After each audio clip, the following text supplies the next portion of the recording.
You know that feeling when you feel kind of adrift from your own intuition? Like there's this weird gap between what you feel deep down and what you actually do? Well, today we're going to talk about that. We're going to explore this really personal, quiet journey of rebuilding self-trust. It's about getting back to that deep sense of knowing you can rely on yourself, no matter what. And the source material we're looking at kicks things off with this idea that really hits home. It says that losing trust in ourselves, well, it isn't some kind of character flaw. It's not that you're bad at it.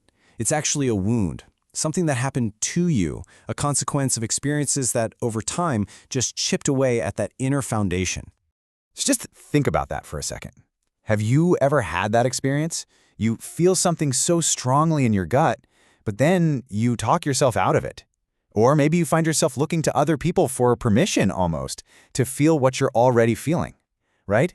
For so many of us, this is exactly where it all starts.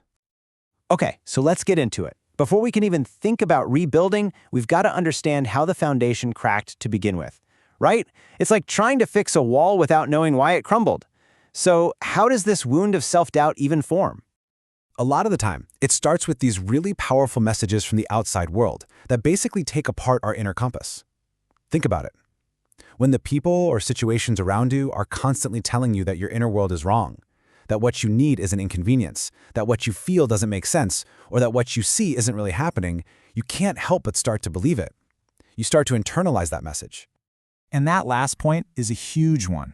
When someone over and over again questions your reality, your version of what happened, your take on a situation, man, it can make you feel like you're standing on a trapdoor. You start to feel like you can't even trust what your own eyes are seeing or what your own mind is telling you. So what happens then? Well, it's pretty natural, right? You start turning the volume down on your own intuition. That little inner voice, that gut feeling, it just gets quieter and quieter until it's almost impossible to hear over all the noise from other people, and maybe even louder, the noise of your own second guessing. So here's the absolute key takeaway from all this. Self-doubt isn't something you're born with, not at all. It is a learned behavior. We literally learn to look outside of ourselves for validation because we were taught that looking inside is unreliable.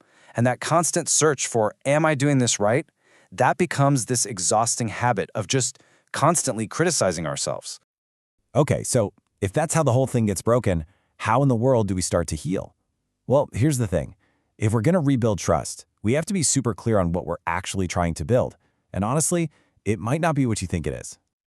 I absolutely love this definition from our source material. It reframes healing not as this task of fixing something that's broken in you, but as a relational thing. It's about coming back into a relationship, reestablishing a connection, maybe even a friendship with the one person you're with 24/7, yourself. And this is where we get to bust some major myths. We tend to think self-trust means being some kind of superhero, right? Fearless, flawless, always making the right call. But it's so much more human than that. The whole idea isn't about being perfect. It's about believing you can handle imperfection. It's not about never, ever making a mistake. It's about making a promise to yourself that you won't abandon yourself when you inevitably do. So what does this look like in real life? It means treating all those internal signals, that knot in your stomach, that sudden flash of anxiety, that quiet little pull towards something, as information, not an inconvenience. They're messengers trying to tell you something. And really, the very first step in trusting yourself is just deciding to listen. That's it. Just listen. All right, so we know what self-trust is, and maybe more importantly, what it isn't. But now we get to the really good stuff. How do we actually do it? This is where we get super practical and focus on the small, everyday actions that actually make a huge difference. And here is the absolute main idea. You gotta forget about grand, sweeping gestures. That's not how this works. Rebuilding trust with yourself is exactly like building it with another person. It happens through small, consistent, reliable actions, over and over again. Consistency, that is the magic word here. So what does that consistency look like? Well, sometimes it's super simple. It's keeping a promise to yourself to go for that walk, even when you'd rather stay on the couch. Other times, it's really brave, like finally setting that boundary you've been avoiding and just saying no. Every single time you honor what you need, no matter how small it seems, you're laying another brick in that foundation of self-trust. And every single one of those little actions, it sends a huge message to yourself, deep down. It's basically saying, hey, I see you, I hear you, and I'm not going anywhere. I'm going to stay. You're essentially becoming your own best friend, your own safe place to land. But what if I get it wrong? Right? This is the fear that stops so many of us dead in our tracks. You finally listen to your gut, you make a choice, and it doesn't turn out great. And then that old voice of self-doubt just comes roaring back, doesn't it? It's screaming, see, I told you, you can't trust yourself. But listen, this is the crucial mindset shift. Real self-trust was never about guaranteeing a perfect outcome. It's about guaranteeing your own support. It's about promising to show up for yourself with compassion, especially when things go wrong. It's knowing that you will stay by your own side, figure it out, learn, and adjust.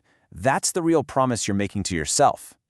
So you do all this internal work. What's the payoff? What does life actually start to look like, to feel like, when this trust really starts to take root and grow? That's what we're going to look at in this last section. Well, for starters, when you have this reliable anchor inside yourself, the storms on the outside just don't feel as scary. Suddenly making choices becomes clearer. Navigating relationships gets less confusing. And why? Because you're making decisions from a solid, stable inner core, not from a place of panic or confusion. And this builds what you could call a quiet confidence. This has nothing to do with arrogance or being the loudest person in the room. It's a settled feeling, a kind of internal sturdiness. It's that quiet, unshakable knowing that you're on your own team and that you can handle whatever life throws at you. And what's cool is that this internal shift creates a huge external one. You start to move from just reacting to life, based on old habits and fears, to actually responding from a place of conscious choice. You stop picking what's familiar just because it's familiar, even if it's painful, and you start choosing things that are truly, genuinely in alignment with who you really are. And maybe this is the most important thing to remember. Trusting yourself isn't a destination. It's not a box you take and then you're done. It's a practice. It's like tending a garden. It needs daily attention, a little bit of care, and commitment. It's a living, breathing relationship you have with yourself every single day. Because ultimately, that's the whole point, isn't it? The goal is to move through the world not like you're just a visitor in your own life, but like you finally truly belong there. It's that feeling of coming home to yourself.